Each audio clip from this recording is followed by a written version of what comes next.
नमस्कार दोस्तों, स्वागत है आपका वन पेज चैनल पर, जहां हम आपको लेकर चलते हैं साहित्य की उन अनमोल रचनाओं की दुनिया में, जो सिर्फ पढ़ने में नहीं, बल्कि सुनने में भी आपकी सोच को झकझोर देती है।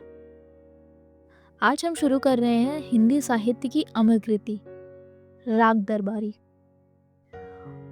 शैली समरी पर। यह सिर्फ कहानी नहीं है, बल्कि भारतीय समाज का व्यंग्यात्मक दर्पण है, जहाँ सत्ता, भ्रष्टाचार, पाखंड और सामाजिक यथार्थ अपनी पूरी झलक दिखाते हैं। इस ऑडियो बुक में आप अनुभव करेंगे गांव शिवपालगंज की राजनीति, शिक्षा और सामाजिक संरचना की जटिलताएं।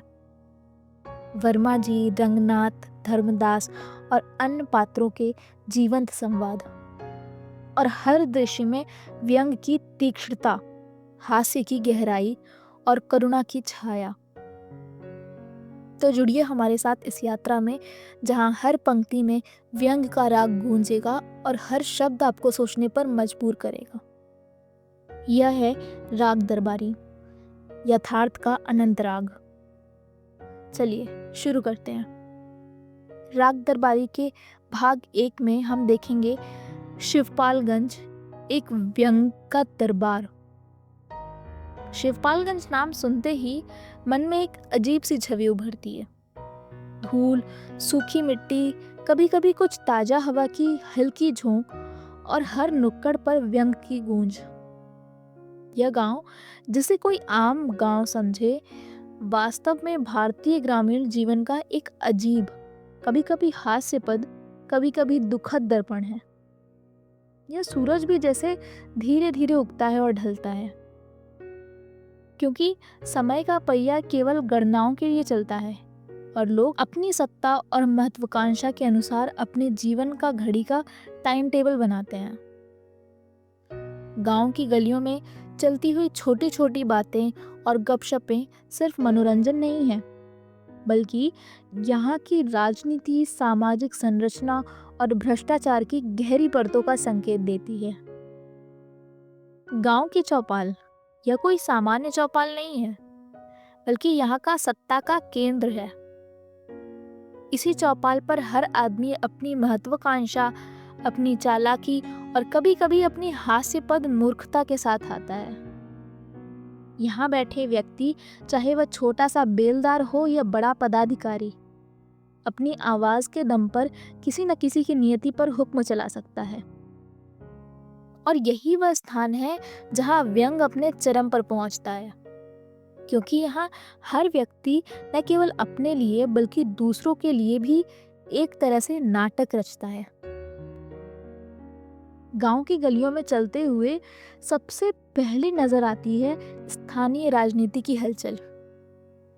शिवपालगंज के चुनाव और पंचायत की व्यस्तता उस समय की भारतीय लोकतंत्र की एक छोटी परंतु सजीव और हास्यपद झलक प्रस्तुत करती है। यहाँ हर चुनाव एक महाकाव्य होता है। पोस्टरों की गूंज, भाषणों की धुंध और वोट के लिए किए जाने वाले छोटे छोटे दांवपेच।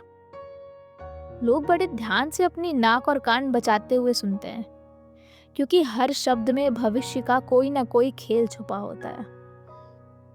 यहाँ सत्ता केवल सत्ता के लिए नहीं होती है, बल्कि उसे सजाने, संवारने, उसका प्रदर्शन करने और उसके माध्यम से अपनी शान बढ़ाने के लिए उपयोग किया जाता है। शिवपालगंज की शिक्षा भी किसी नाटक से कम नहीं है।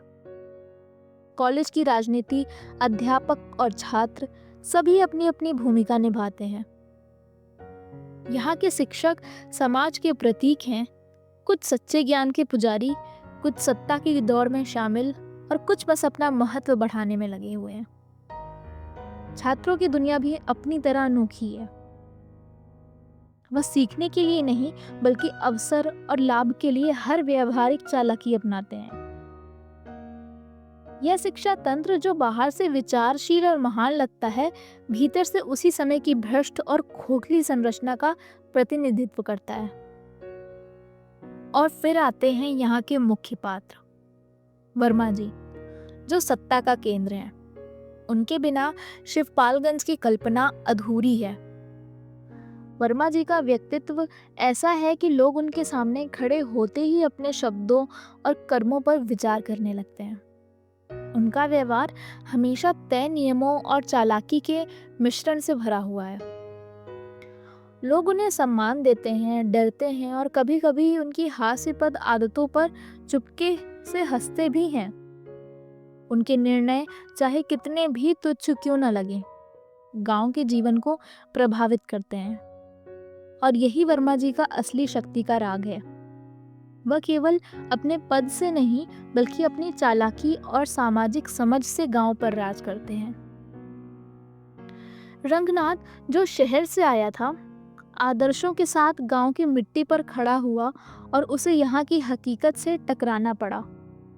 उसका अनुभव यह दिखाता है कि गांव का यथार्थ शहर के आदर्शवाद को आसानी से निगल जाता है।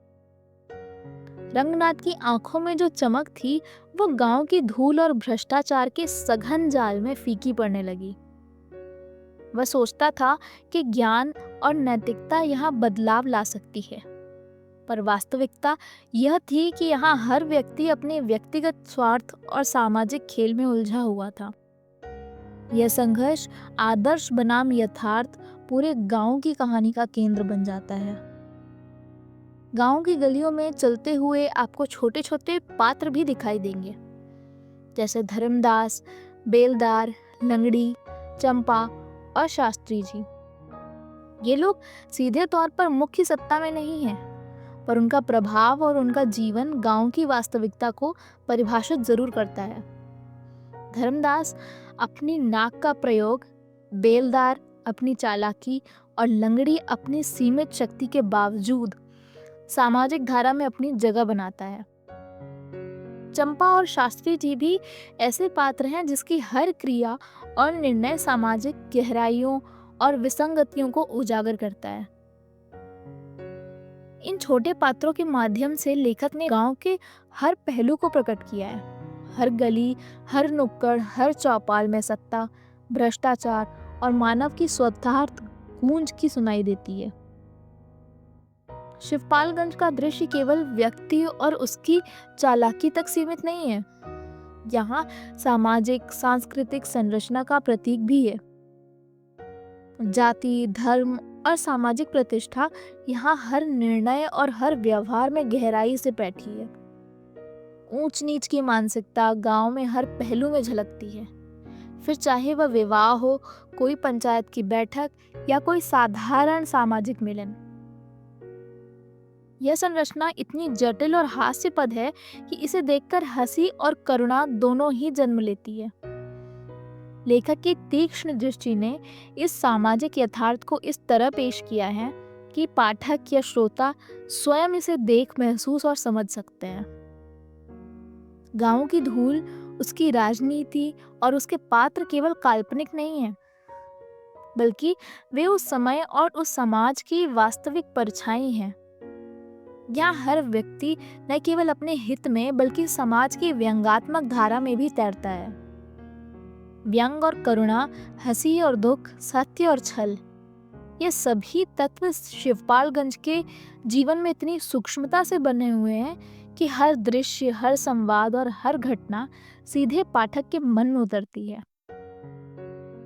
यहाँ की चौपाल, कॉलेज, गलियां और घर केवल स्थान नहीं हैं, बल्कि वे सत्ता, भ्रष्टाचार और मानवीय स्वतार्थ का प्रतीक है। यह दृश्य, यह व्यंग और यह यथार्थ मिलकर राग दरबारी की धुन बनाते हैं। एक ऐसा राग जो सुनने वाले को हंसाता है और सोचने पर मजबूर करता है और भीतर ही भीतर समाज की सच्चाइयों से अवगत कराता है। और अंत में आता है शिवपालगंज की यह दर्पण छवि का यह संदेश देती है कि यहाँ लोकतंत्र और समाज केवल दिखावटी नहीं है, वे वास्तविक, जीवंत और कभी-कभी हास्यपद भी हैं। हर चौपाल, हर चुनाव और हर व्यंग्यात्मक घटना यह दिखाती है कि सत्ता, समाज और भ्रष्टाचार का यह त्रिकोण हमेशा चलता रहता है।